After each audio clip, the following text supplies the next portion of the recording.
Hello friends, आज मैं आपको सॉक्स, ये है मेरा यूट्यूब चैनल अंशुमन के धागे। आप सभी का स्वागत है। तो चलिए शुरू करने से पहले आप मेरे चैनल को सब्सक्राइब कर लीजिए और बेल आइकन को प्रेस कर लीजिए ताकि सबसे पहले आपको मेरी वीडियोस का नोटिफिकेशन मिल सके। यहाँ पर हम ये 2 कलर्स का यूज़ करेंगे और ये मैंने क्रोशिया लिया है 3.75 mm या 9 नंबर का। तो चलिए फिर शुरू करते हैं।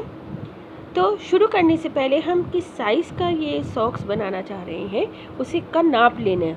अब नाप लेने के लिए मैं आपको अंदाज़ के लिए बता रही हूँ। मान लीजिए ये सॉक्स को हम मान लेते हैं पैर है, जिस नाप का हमें बनाना है तो हमें उसका नाप कैसे लेना होगा। तो उसका नाप हम देखिए, बिल्कुल हमने इसको ठीक से रख लिया और इस जगह से हमें पैर का नाप और एड़ी तक बिल्कुल लेना होगा। तो उंगलियों की शुरुआत से लेकर एड़ी तक हमें पूरा नाप लेना होगा और ये हमारा हो है 9 इंचेस का, यानी कि 9 इंच है इसकी लंबाई। तो हम इतना ही पैर की जितनी लंबाई होगी हम उतना ही उसकी चौड़ाई लेंगे, यानी जितनी पैर की लंबाई होगी उतनी ही हम अपनी इस सॉक्स की चौड़ाई लेंगे। देखिए ये 9 इंचेस है, देखिए 9 इंचेस है ये, तो हम इसे 9 इंचेस ही लेंगे।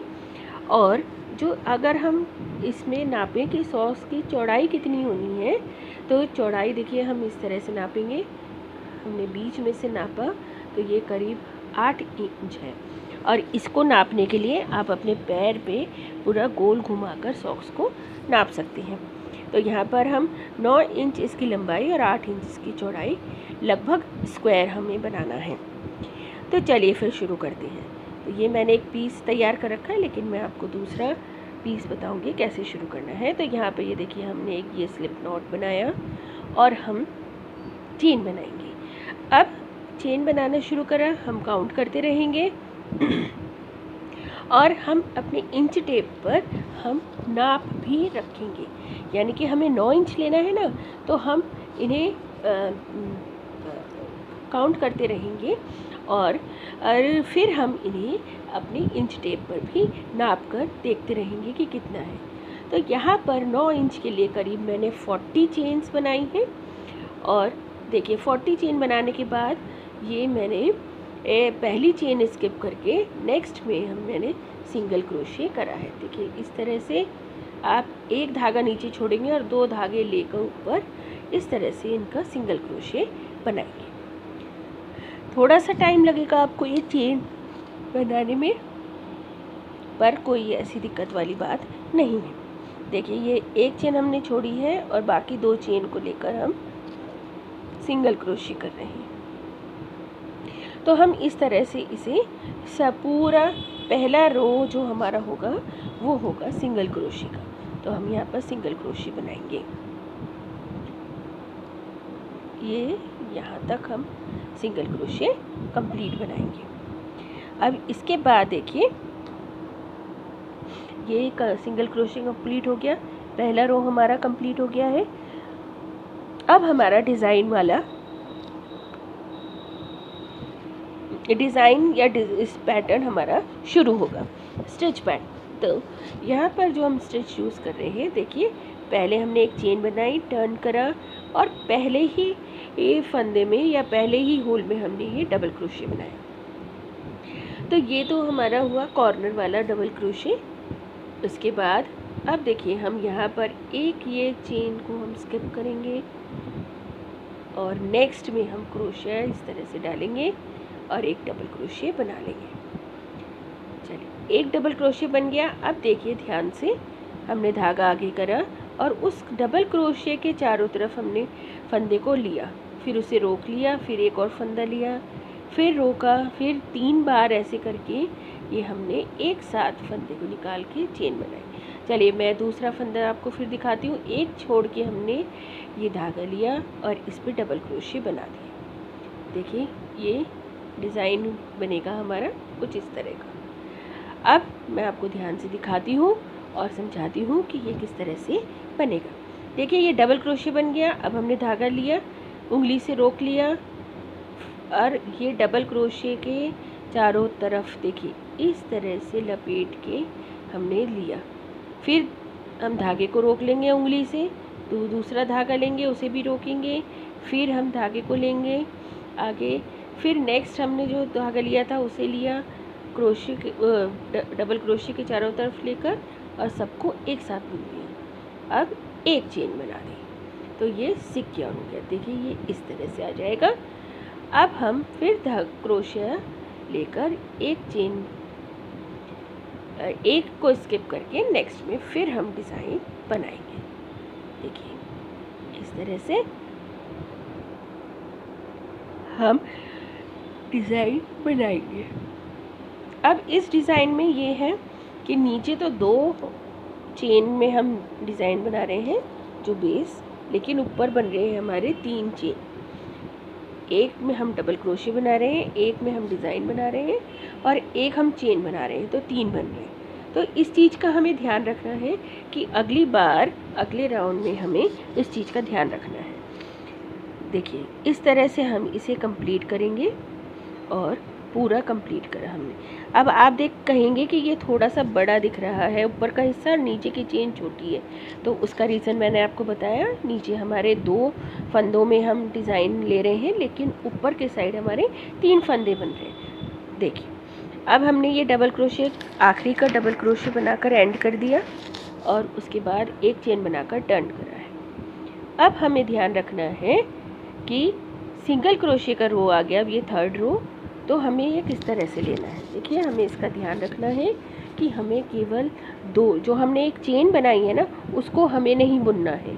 जो हमने डबल क्रोशे का फंदा बनाया है हम उसे बुनेंगे, और जो हमने डिज़ाइन का फंदा बनाया था हम उसे बुनेंगे। बस हमें इस चीज़ का ध्यान रखना है, जो उसमें चेन हमने बनाई है हम उस धागे को नहीं बुनेंगे। तो आप मेरी बातों पर ध्यान दीजिएगा, हमें चेन वाला जो फंदा है उसे नहीं बुनना है, हम केवल 2 फंदे ही बुनेंगे। और आप उसके बाद फिर आखिरी में एक बार काउंट कर सकते हैं, या आप साथ साथ बुनते हुए काउंट कर सकते हैं कि आपके फिर से 39 फंदे ही होने चाहिए, यानी 39 चेन ही होनी चाहिए इस वाले रो के बाद, यानी 3rd रो के बाद। तो ये आपका क्या होगा डिज़ाइन, फिर जो बढ़े रहे हैं ना फंदे वे फिर कम हो जाएंगे। फिर नेक्स्ट में आप फिर डिज़ाइन डालेंगे तो फिर वो कम हो जाएंगे। देखिए ये कम हो गए ना, अब बिल्कुल ठीक आ गया हमारा। यहाँ के फंदे बढ़े हुए हैं लेकिन यहाँ पर ठीक होते जाएंगे, और ये बनने के बाद आप देखिएगा ये बिल्कुल ठीक लगेंगे, बिल्कुल इस तरह से। देखिए ये बिल्कुल सीधे आ गए हैं। उसके बाद एक ऐसे ही रो हम बनाएंगे, फिर एक सिंगल क्रोशे की रो, तो ये हमारी टोटल 5 रो हमारी बनेंगी और ये हमारा डिज़ाइन बनेगा। 2 बार हमें ये डिज़ाइन पैटर्न डालना है और 3 बार हमारी सिंगल क्रोशे की लाइन होगी। देखिए ये मैंने कंप्लीट करा डिज़ाइन। अब देखिए ये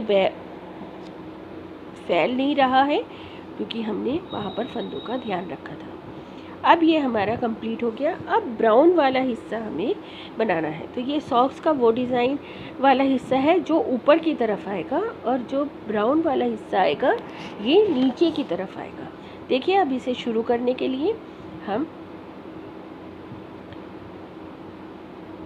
5 रो ये कंप्लीट कर लिए हमने। अब हम ये 6th रो की तैयारी कर रहे हैं, जो होगा हमारा ब्राउन कलर से शुरुआत। तो 1st रो होने के बाद हमारा सीधी वाली तरफ आई थी जहाँ हमने डिज़ाइन बनाया है, और इस तरह से अब हम इसे शुरू करेंगे। तो ये एक चेन बनाकर और हमने इसको टर्न कर लिया, और ये हमारा 6th रो शुरू हो रही है। और इस 6th रो में हमें क्या करना है, डबल क्रोशे। तो हर एक चेन में हमें एक डबल क्रोशे बनानी है। देखिए हर एक चेन में हमें एक डबल क्रोशे बनानी है। इस तरह से हम हर चेन में एक डबल क्रोशे बनाते चले जाएंगे। और जो आपने अभी देखा था जब, तो उसमें आपको दिख रहा था कि डिज़ाइन कुछ फैला हुआ सा है और जो ब्राउन कलर का हिस्सा वो थोड़ा सिकुड़ा हुआ है। तो उसका रीज़न भी आप समझ गए होंगे कि ये किस लिए है। लेकिन आप अगर इसे देखेंगे तो ये स्ट्रेच काफ़ी होगा। मैं अभी आपको दिखाऊंगी, उसमें आपको कोई दिक्कत नहीं होगी। तो ये हमारा रो 7 शुरू हुआ है।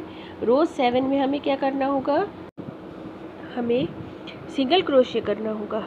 यहाँ पर जैसे कि हमने डिज़ाइन में करा था, एक में डिज़ाइन बनाया और एक में सिंगल क्रोशे। तो यहाँ पर हम सिंगल क्रोशे करेंगे लगातार, हर एक चेन में हम सिंगल क्रोशे करेंगे और पूरा रो हम इसी तरह से कंप्लीट करेंगे। तो रो नंबर 7 हम सिंगल क्रोशे करेंगे। तो इस तरह से ये हमारा पूरा रो कंप्लीट होगा। तो ये रो कंप्लीट करने के बाद ये हमारा एक डिज़ाइन हो जाएगा। तो ये डिज़ाइन को हम 1 2 3 4 5 6 7 8 टाइम्स करेंगे, यानी कि हम यहाँ पर 15 रो बनाएंगे टोटल।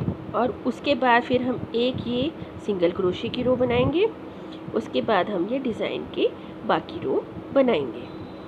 तो इस तरह से ये होगा, क्योंकि हमने सिंगल क्रोशे करने के बाद डिज़ाइन ब्राउन कलर का यूज़ किया था, तो इसीलिए हम ब्राउन कलर को हम पहले ही छोड़ देंगे और सिंगल क्रोशे का ही हम डिज़ाइन शुरू करेंगे।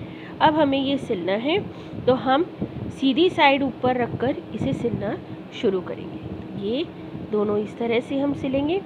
सबसे पहले हम यहाँ पर सिलेंगे, इस कलर का ही यूज़ करेंगे, यहाँ से यहाँ तक, यहाँ से यहाँ तक, और फिर बाकी का हिस्सा हम सिलेंगे। तो चलिए सिलना शुरू करते हैं। और यहाँ पर हम ये जगह छोड़ेंगे जिसमें कि हम पैर जाएगा हमारा, और ये वाला हिस्सा हम सिलेंगे जो हमारा पैरों का आगे की तरफ पंजे की तरफ रहेगा, और यहाँ पर हमारा पंजा आएगा। तो इस तरह से कुछ हम इसे सिलेंगे। तो चलिए सिलना शुरू करते हैं। तो हमने धागा डाल लिया। पहले हम इस कलर को लेंगे, देखिए यहाँ से एक साइड का एक धागा उठाना है, यहाँ पे हमने इसको रोक लेंगे ताकि हम बाद में इसको सिक्योर कर सके। यहीं पर इस तरह से रोक लिया हमने, थोड़ा लंबा सा छोड़ देंगे जिससे कि आराम से हम इसको सिक्योर कर सके। और यहाँ पर हम एक एक धागा लेंगे, एक धागा इस तरफ से, एक धागा दूसरी तरफ से। तो इस तरह से हमारे बुनने में ना, तो ये ऊंचा नीचा नहीं होगा, बिल्कुल सही हमारा बनता चला जाएगा ये। तो एक धागा यहाँ से लिया हमने और एक धागा हमने यहाँ से लिया, और इस तरह से हम इसे यहाँ तक पूरा बुन लेंगे। एक धागा इस तरफ से, और देखिए दूसरी तरफ हमने सुई का मुंह दूसरी तरफ कर लिया, हमेशा अंदर की तरफ रहेगा, अंदर से बाहर की तरफ जा रहा है सुई की दिशा, उसे ध्यान में रखना है आपको। इसकी अंदर से बाहर की तरफ है डायरेक्शन निडल की, और इसे हम यहाँ तक पूरा सिलेंगे।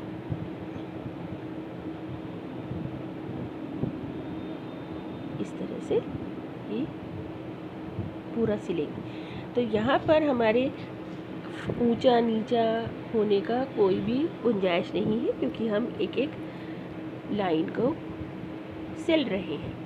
देखिए ये पूरा कंप्लीट होने के बाद हम अंदर के साइड इसे ले जाएंगे और बाहर की सीधी तरफ हम बुन रहे हैं।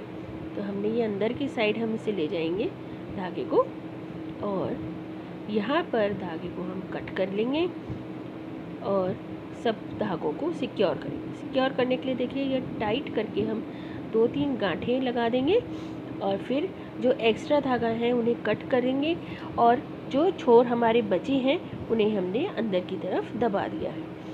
अब हमारा ये हिस्सा हो गया है, सिल गया। अब हमने फिर ब्राउन कलर ले लिया और हम बाकी का हिस्सा सिलेंगे। अब आप ध्यान दीजिएगा किस तरह से हमें सिलना है। तो शुरुआत तो बिल्कुल उसी तरह से होगी जैसे हमने पहले सिला, तो शुरुआत ऐसे ही होगी। लगभग हमारा आधा हिस्सा जब आ जाएगा तब हमें इसमें गोलाई देनी होगी, है ना। देखिए यहाँ तक हम इसे बुन लेंगे और फिर हम बाकी के हिस्से में हम गोलाई देंगे। तो गोलाई देने के लिए हमने पहले यहाँ तक सिलना है। तो ये से यहाँ तक हमने ऐसे ही सिल लिया जैसे हम सिला था ऊपर की तरफ। अब हमें इसमें गोलाई देनी है। तो एक बार हम उस तरफ ही धागा ले जाते हैं और अब हम गोलाई देना इसमें शुरू करें। तो ये इस तरह से हमें धागों को, सुई को डालना है धागों के बीच में। देखिए इस तरह से सारे धागे आसानी से इसमें आ जाए। और देखिए हमने खींच लिया। अब फिर दोबारा से हम बाकी के धागों को भी इसी तरह से इसमें डालेंगे सुई के अंदर। और देखिए ये सारे हमने धागे डाल लिए। अब ये धागे डालने के बाद हम इसे खींच लेंगे। हम इसे कस के खींचेंगे ताकि ये एक ही जगह इकट्ठे हो जाए सारे फंदे। अगर आपको गोलाई थोड़ी कम लग रही है तो आप थोड़ा ज़्यादा हिस्सा डाल लीजिए, वैसे ये बिल्कुल ठीक रहेगा। अब हमने इसको थोड़ा सा और टाइट कर देंगे जिससे कि खुलने की कोई गुंजाइश ना रहे, इसलिए एक दो बार धागे में और हम डाल रहे हैं इसे। देखिए अब हम इसे अंदर के साइड ले जाकर और इन्हें भी धागों को काट कर और फिर सिक्योर कर देंगे जिससे कि इसके खुलने की गुंजाइश ना रहे। और अब देखिए ये यहाँ पर देखिए ये गोलाई बन गई है। खींच दिया हमने इन धागों को, ये धागा और ये धागा दोनों को हम गांठ लगाकर और फिर एक्स्ट्रा धागे को काट कर हम इनको दबा देंगे। देखिए अब ये गोलाई हमारी यहाँ तैयार हो गई है। देखिए ये आप साफ देख सकते हैं, ये गोलाई पैरों की जैसे गोलाई हमारी आ गई है। ठीक, अब ये आगे का हिस्सा है। आगे का हिस्सा अब हमें सिलना है। तो इसके लिए हम क्या करेंगे, जो ये धागे हैं इन्हें अंदर की तरफ दबा देंगे और एक नया लंबा धागा लेकर हम शुरुआत करेंगे। देखिए लंबा धागा जो हमने लिया है उसे बिल्कुल शुरू से ही हम उसी तरह से डालेंगे जैसे हमने एड़ी में डाला था। देखिए ये सारे धागों को हम इसी तरह से इकट्ठा करके और इन्हें बुनते चले जाएंगे। ये देखिए हम इन्हें बुनते चले जाएंगे। ये आप इन्हें सारे धागों को अंदर की साइड सुई में पिरोते चले जाएंगे। और देखिए इससे क्या होगा कि हमारे पास वो थोड़े थोड़े से धागे आएंगे। अगर हम ज़्यादा हिस्सा ले लेते तो वो एक ही जगह इकट्ठा हो जाता और वो फिर सफाई नहीं आती। अभी आपको और जब आप देखेंगे तो आपको और ज़्यादा समझ में आएगा। लेकिन यहाँ हमने क्या किया है, बहुत बारीक थोड़े धागे लिए हैं जिससे कि आगे की तरफ बहुत सारे धागे इकट्ठे नहीं होंगे। उससे क्या होगा, इसकी लेंथ भी कम हो जाएगी और आगे की साइड फिर ये चुभेंगे भी आपको धागे पहनने के समय। तो उन सब से बचने के लिए हम क्या करेंगे, बहुत ही हल्के थोड़े से धागे लेंगे हम इस तरह से। और हमने इस चारों तरफ मतलब पूरी लाइन को हमने धागों में ले लिया है। देखिए इस तरह से। और अब हम इसे खींचना शुरू करेंगे। देखिए इस तरह से खींचा है, फिर हम दूसरे साइड से भी खींचेंगे इन्हें और हम इस तरह से टाइट करते चलें। जितना हम टाइट करेंगे, जितना टाइट हो सकता है हम उतना टाइट इसको करेंगे। देखिए दोनों साइड से हमारा धागा ना निकल जाए, हमें उस चीज़ का भी ध्यान रखना है और इस चीज़ का भी ध्यान रखना है कि ये अच्छी तरह से टाइट हो जाए। अब देखिए ये काफ़ी टाइट हो गए हैं और अब हम इसको देखिए इस तरह से कॉर्नर में ले जाकर और फिर इसे बांधेंगे। देखिए अंदर की साइड पहले ये धागे थे, हमने इन्हें सिक्योर कर लिया जो पहले के धागे थे उसके साथ अच्छे से टाइट कर लिया। और अब इस साइड का धागा भी हम अब टाइट करके देखिए इस तरह से हमने इसे काफ़ी अच्छी तरीके से टाइट कर लेना है। और हम अब इसे यहाँ पर जमा कर और अब हम इसे आगे सिलना शुरू करें। देखिए अब क्लियर हुआ आपको। देखिए यहाँ पर हमारे ना तो फंदे इकट्ठे हो रहे हैं, ना यहाँ पे कुछ मोटा हिस्सा हो रहा है जिससे कि उसकी लेंथ कुछ कम होती। और ये देखिए ये पीछे की एड़ी की गुलाई आ गई, आगे के साइड के पंजे की गुलाई आ गई है। और अब हम इसे यहाँ तक छोड़ेंगे, इसे खुला छोड़ेंगे और इस वाले हिस्से को हम सिलेंगे। तो अब हम इस हिस्से को सिलते हैं, आधे हिस्से को हम सिल देंगे और करीब आधा हिस्सा ही हम उसका खुला छोड़ेंगे। तो देखिए सिलना हमें बिल्कुल उसी तरह से है, दोनों साइड से एक एक धागे को लेकर और सुई को अंदर की तरफ से बाहर की तरफ ले जाना है। इस चीज़ का हमें ध्यान रखते हुए इसे सिलना है। तो हम इसको इस तरह से सिलते चले जाएंगे।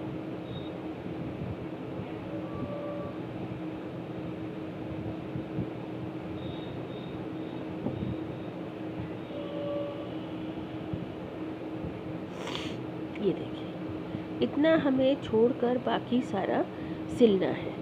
तो देखिए करीब 4 या 5 इंच हम इसको खुला छोड़ेंगे। अगर आपको ये थोड़ा कम लगता हो तो आप इसे थोड़ा सा बढ़ाकर 5 इंच कर दीजिए। देखिए इतना। और अगर आपको ये ज़्यादा लगता हो तो देखिए मैंने सिल लिया है, ये बिल्कुल सॉक्स तैयार है, गोलाई भी है, डिज़ाइन भी है। आपको इसे और डेकोरेट करने की ज़रूरत भी नहीं है क्योंकि इसमें डिज़ाइन है। देखिए ये स्ट्रेच हो रही है इस तरह से भी और इस तरह से भी। क्योंकि ये स्ट्रेच हो रही है तो ये बिल्कुल आपके पैरों में आसानी से फिट होगी। थोड़ी टाइट भी होनी चाहिए ताकि पैरों में से ना निकले, और ढीली भी नहीं होनी चाहिए ताकि हमें ये गरमाई भी दे। तो देखिए कितनी प्यारी सॉक्स है। अभी मैं आपको ये पहने हुए भी दिखाती हूँ कि ये कैसी लगती है। अब हमें एक काम और करना है, बस एक छोटा सा काम, कि हमें ऊपर के हिस्से में एक सिंगल क्रोशे की रो और बनानी है जिससे कि ये जोड़ वगैरह है ये सब हमारे ढक जाएंगे और ये हमारे साफ साफ से अब दिखाई देगा कि हमारा ये ठीक तैयार हो गया है। मतलब सफाई दिखाई देगी हमारे काम में और ज़्यादा। तो उसके लिए हम ये एक लाइन सिंगल क्रोशे की बनाएंगे। कोशिश करिएगा कि आप हाथ टाइट न रखें, क्योंकि अगर आपका हाथ थोड़ा टाइट रहेगा तो आपको पैर डालने में थोड़ी दिक्कत आ सकती है। तो थोड़े ढीले हाथ से करिएगा। और अगर आपको लगता है कि आपका हाथ टाइट ही चल रहा है तो आप यहाँ सिंगल क्रोशे की बजाय हाफ डबल क्रोशे बना लीजिएगा, तो उससे भी आपका ये ठीक बैठेगा। क्योंकि यहाँ पर ना तो ज़्यादा टाइट होना चाहिए और ना ही ज़्यादा ढीला होना चाहिए, ताकि ये पहनकर इसकी फिटिंग बहुत अच्छी सी आए। तो देखिए ये पूरा राउंड हमें यहाँ से पूरा करके यहाँ तक कंप्लीट करना है और हमारी हो गई है सॉक्स एकदम तैयार। तो देखिए पहन के ये कैसी लगती हैं। देखिए इस तरह से ये पहनी जाएंगी। बनाया हमने इस तरह था, सिला, और देखिए पहन कर ये इस तरह से लगेगी। तो बहुत ही प्यारी और बहुत ही बढ़िया